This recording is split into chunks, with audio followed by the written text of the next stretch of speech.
Apa kabar pemirsa TVR Parlemen dimanapun Anda berada? Berjumpa lagi dalam program TVR 17 bersama saya Vincent Aldi.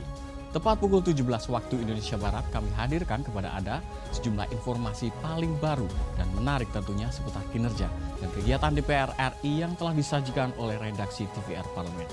Dan pemirsa TVR Parlemen, inilah TVR 17. Selengkapnya.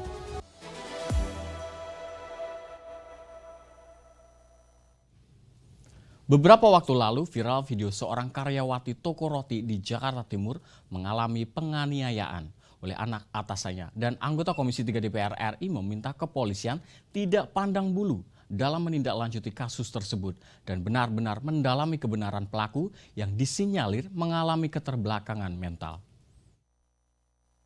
Beberapa waktu lalu, viral video seorang karyawati toko roti di Jakarta Timur mengalami penganiayaan oleh anak atasannya.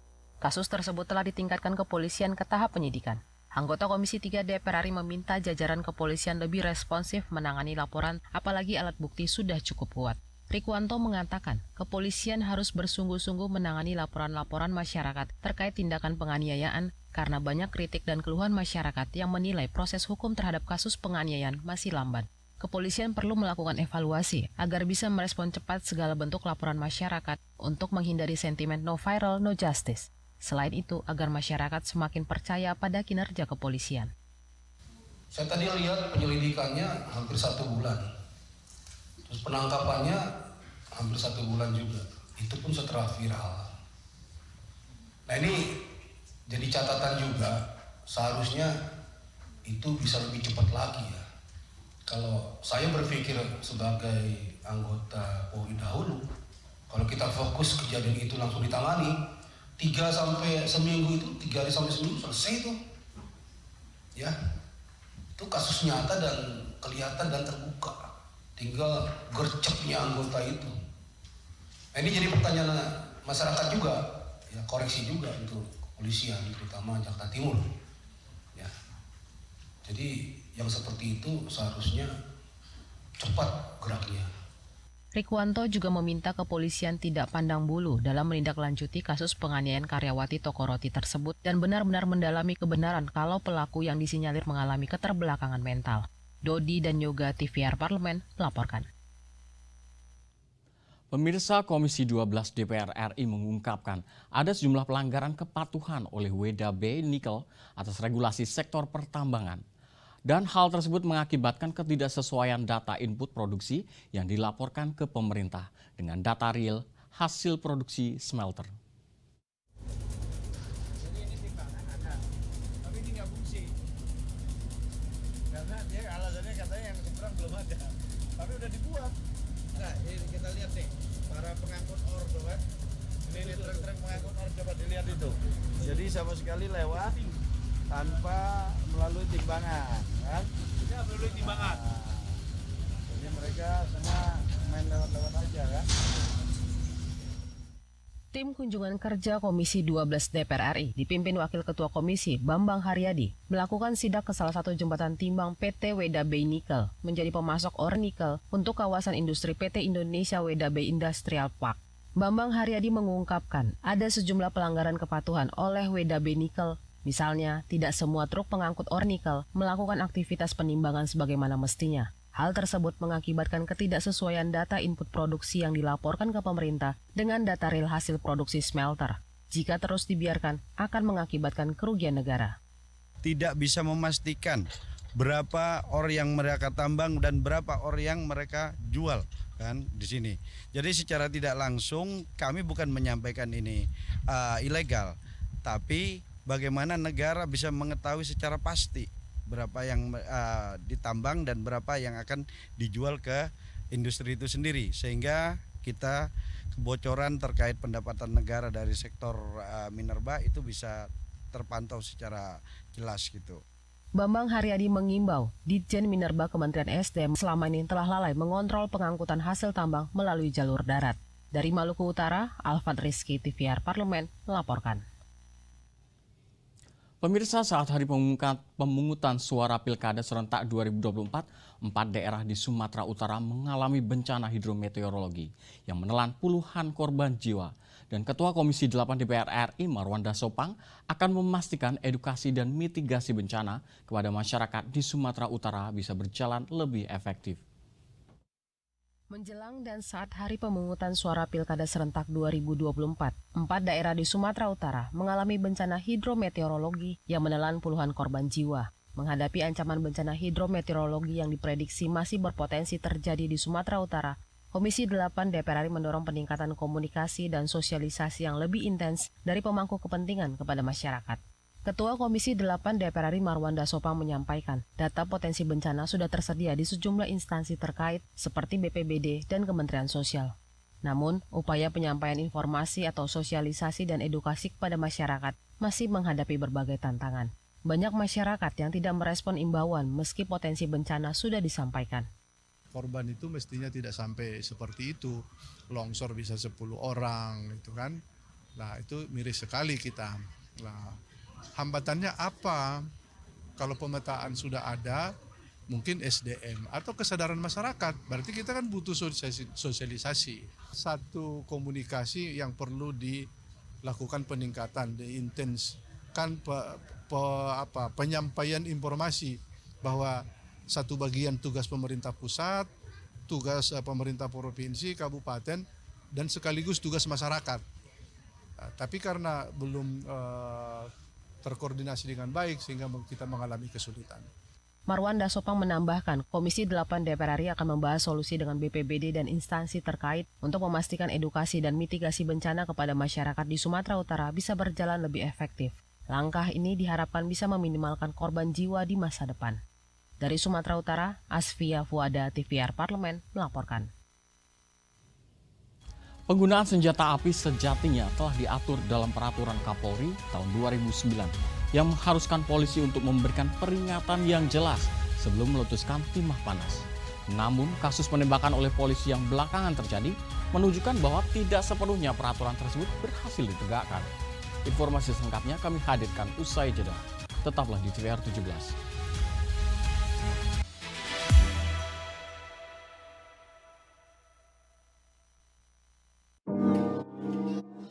Bagi waktu itu harus ada prioritas, dan anak-anak sangat mengerti. Pada saat saya kerja ya saya harus bekerja, tapi pada saat saya pulang ke rumah ya adalah mengabdikan diri sebagai ibu untuk anak-anak. Lebih ke perempuan, pada saat saya menjadi ketua Kaukus Perempuan Parlemen di Provinsi Kalimantan Tengah, banyak sekali permasalahan yang dihadapi.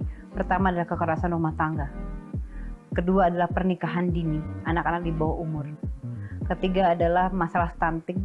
Itu adalah bukan permasalahan yang mudah, tetapi itu adalah harus menjadi perhatian kita bersama, masalah stunting ini. Itu banyak hal yang permasalahan yang dihadapi kami di Kalimantan Tengah pada saat itu. Dan saya sangat percaya bahwa di bawah Pak Surya Paloh, dan juga menurut saya Partai Nasdem adalah partai yang sangat menaungi kaum wanita. Pengusaha sukses atau dunia politik? Waduh, boleh nggak dua-duanya? Salah satu. Pengusaha sukses atau dunia politik? Dunia politik itu apa? Sukses juga nggak dunia politiknya? Ya, sukses sekarang. Dunia politik lah. Karena di dunia politik saya bisa jadi pengusaha. Menjadi pengusaha sukses belum tentu bisa jadi dunia politik loh. Ajak anak jalan-jalan atau ketemu konstituen? Nah ini dia nih. Kalau sekarang banyak ketemu konstituen daripada ajak anak saya jalan-jalan. Jadi saya pilih ajak anak saya jalan-jalan aja. Karena kenyataannya lagi kerja terus, iya. Anak saya lagi nyariin terus nih. Segera, hanya di TVR Parlemen.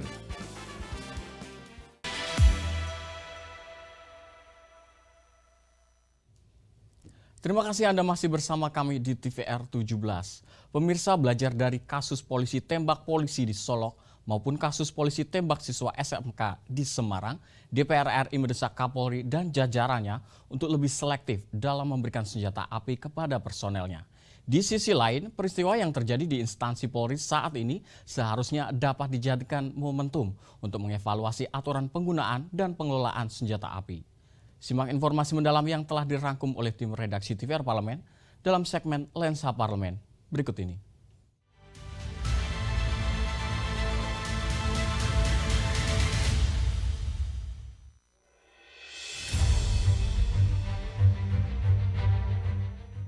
Bagi polisi, senjata api merupakan alat yang penting untuk menjalankan tugas menjaga keamanan dan ketertiban. Penggunaan senjata mematikan ini jelas dipayungi peraturan ketat. Tidak sembarang polisi atau masyarakat dapat menenteng pistol atau sejenisnya. Begitu pula dengan penggunaannya, anggota polisi tidak boleh asal melepas tembakan. Kondisi penggunaan senjata api sejatinya telah diatur dalam Peraturan Kapolri tahun 2009. Berdasarkan Peraturan Kapolri Nomor 1 Tahun 2009, polisi hanya boleh menggunakan senjata api dalam situasi tertentu. Di antaranya untuk melindungi diri maupun orang lain dari ancaman bahaya atau kematian. Senjata api juga diperbolehkan ketika polisi menghadapi situasi berbahaya, termasuk untuk mencegah kejahatan besar. Meski begitu, sebelum meletuskan timah panas, polisi harus memberikan peringatan yang jelas, termasuk memberikan tembakan peringatan. Namun, aturan itu sepertinya tidak sepenuhnya berhasil ditegakkan. Buktinya, aturan itu dilanggar dalam kasus polisi yang belakangan ini terjadi.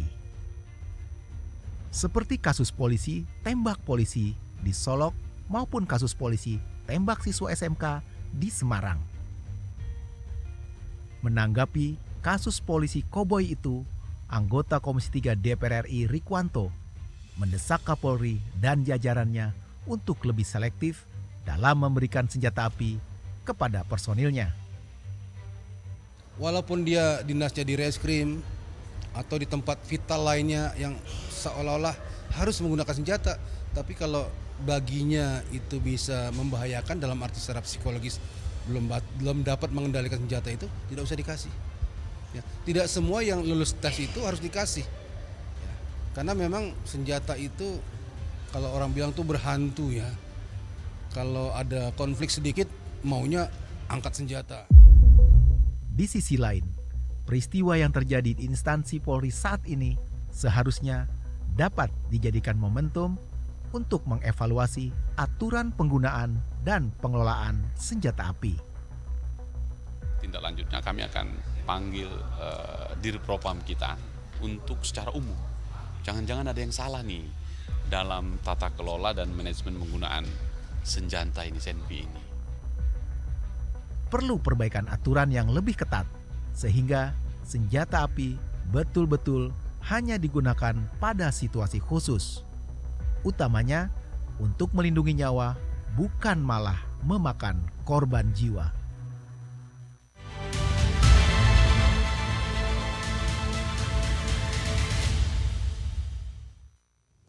Pemirsa, pemerintah berencana mengubah skema penyaluran subsidi bahan bakar minyak menjadi bantuan langsung tunai atau BLT dalam Januari 2025. Rencana ini menuai pro dan kontra di masyarakat karena saat ini belum ada data tunggal terkait kelompok masyarakat yang berhak menerima BLT tersebut. Seperti apa informasi selengkapnya? Jangan kemana-mana, tetaplah di TVR 17.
Terima kasih Anda masih bersama kami di TVR 17 pemirsa.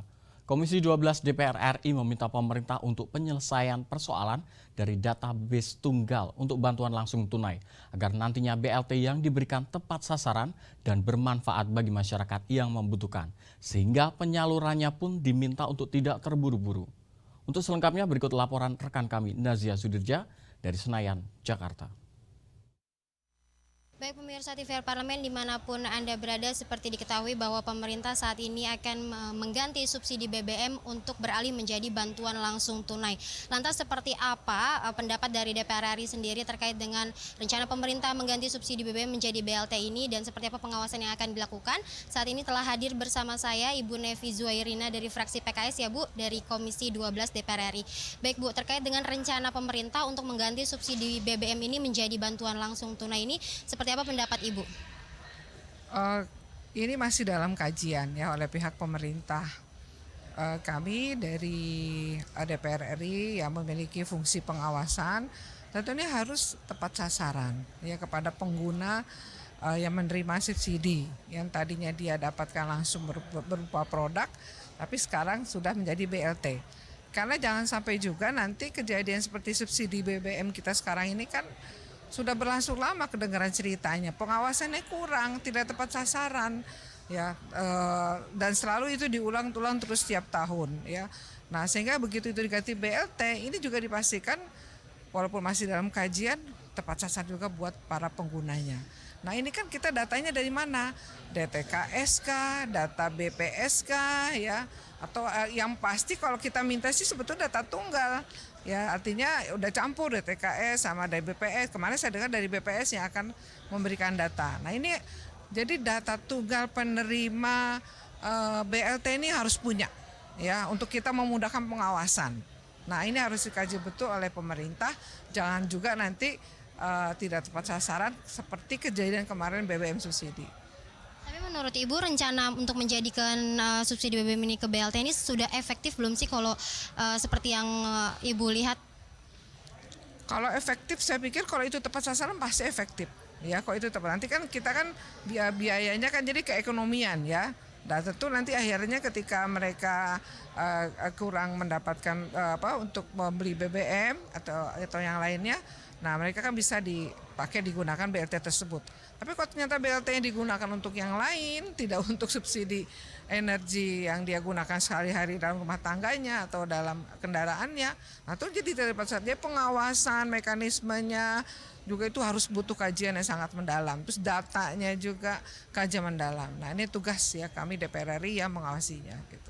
Nah, tadi kan seperti Ibu bilang bahwa takut uang atau BLT yang diberikan kepada masyarakat sebagai dana untuk mereka menggunakan BBM sehari-hari, takutnya digunakan untuk yang lain. Nah dari DPR RI sendiri ini pengawasan yang sepertinya harus fokus dilakukan seperti apa nih Bu? Wah ini luar biasa ya, kajiannya sangat mendalam sekali ya. Yang masih yang kita minta adalah data tunggal aja dulu. Ya, jangan sampai nanti datanya itu yang BPS kasih data, DTKS ada datanya gitu.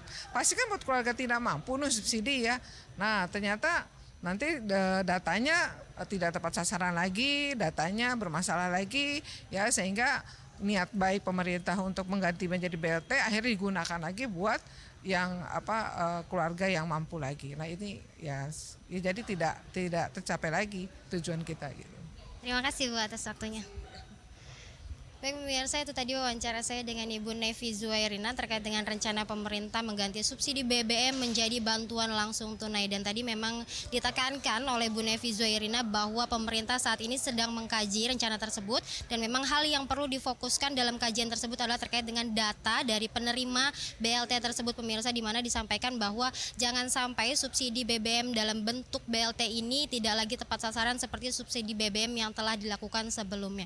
Dan pemirsa, demikian yang dapat saya sampaikan. Saya Nazia Sudirja kembali ke studio. Selanjutnya pemirsa, apa saja yang menjadi sorotan di media online nasional pada hari ini? Usai jeda tetaplah di TVR 17.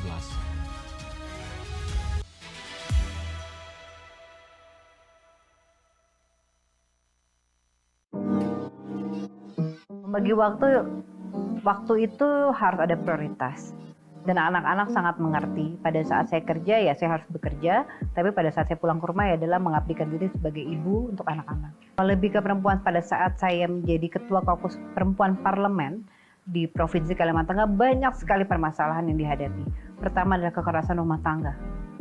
Kedua adalah pernikahan dini, anak-anak di bawah umur. Ketiga adalah masalah stunting. Itu adalah bukan permasalahan yang mudah, tetapi itu adalah harus menjadi perhatian kita bersama, masalah stunting ini. Itu banyak hal yang permasalahan yang dihadapi kami di Kalimantan Tengah pada saat itu. Dan saya sangat percaya bahwa di bawah Pak Surya Paloh dan juga menurut saya Partai Nasdem adalah partai yang sangat menaungi kaum wanita. Pengusaha sukses atau dunia politik? Waduh, boleh nggak dua-duanya? Salah satu. Pengusaha sukses atau dunia politik? Dunia politik itu apa? Sukses juga nggak dunia politik ya? Iya, sukses sekarang. Dunia politik lah. Karena dunia politik, di dunia politik saya bisa jadi pengusaha. Menjadi pengusaha sukses belum tentu bisa jadi dunia politik loh. Ajak anak jalan-jalan atau ketemu konstituen? Nah ini dia nih. Kalau sekarang banyak ketemu konstituen daripada ajak anak saya jalan-jalan. Jadi saya pilih ajak anak saya jalan-jalan aja. Karena kenyataannya lagi kerja terus, iya. Anak saya lagi nyariin terus nih. Segera, hanya di TVR Parlemen.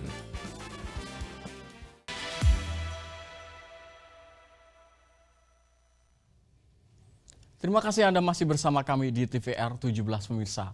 Kali ini kita akan masuk ke segmen media online nasional dan mari kita simak isu apa saja yang menjadi sorotan media serta tanggapan dari sejumlah anggota Dewan bersama rekan kami, Rini Reski.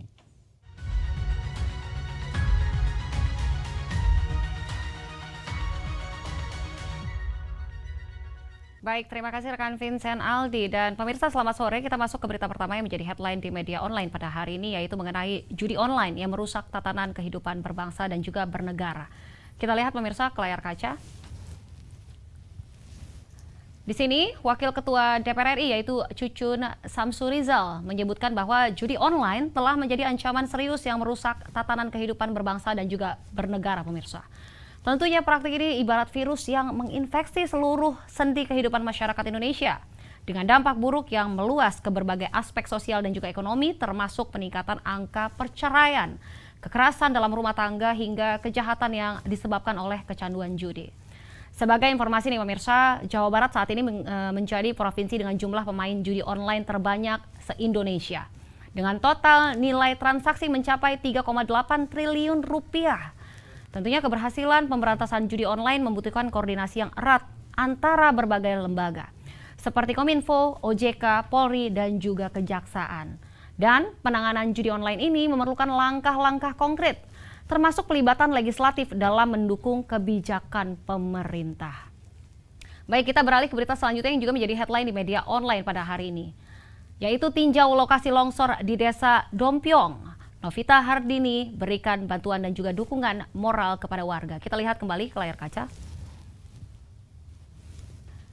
Di sini anggota Komisi 7 DPR RI yaitu Novita Hardini mengunjungi Desa Dompiong, Kabupaten Trenggalek guna memberikan bantuan sekaligus dukungan moral kepada warga yang terdampak bencana longsor pada akhir November lalu.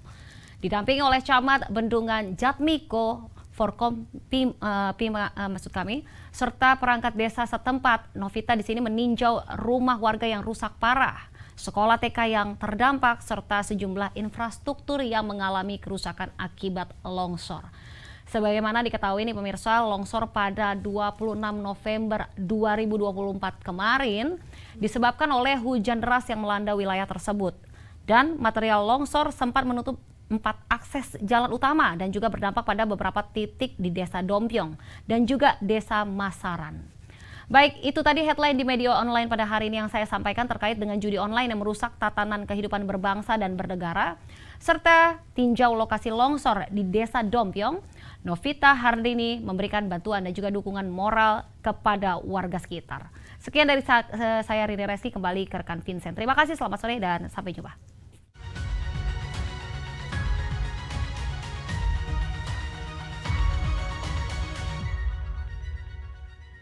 Terima kasih rekan Rini yang telah menyampaikan sejumlah update sorotan dari media online nasional pada hari ini. Dan pemirsa, segmen media online tadi sekaligus menutup program TVR 17 edisi sore hari ini. Saya Vincent Aldi beserta seluruh kru TVR Parlemen yang bertugas mengucapkan terima kasih dan pamit undur diri dari hadapan Anda. TVR Parlemen, referensi Indonesia.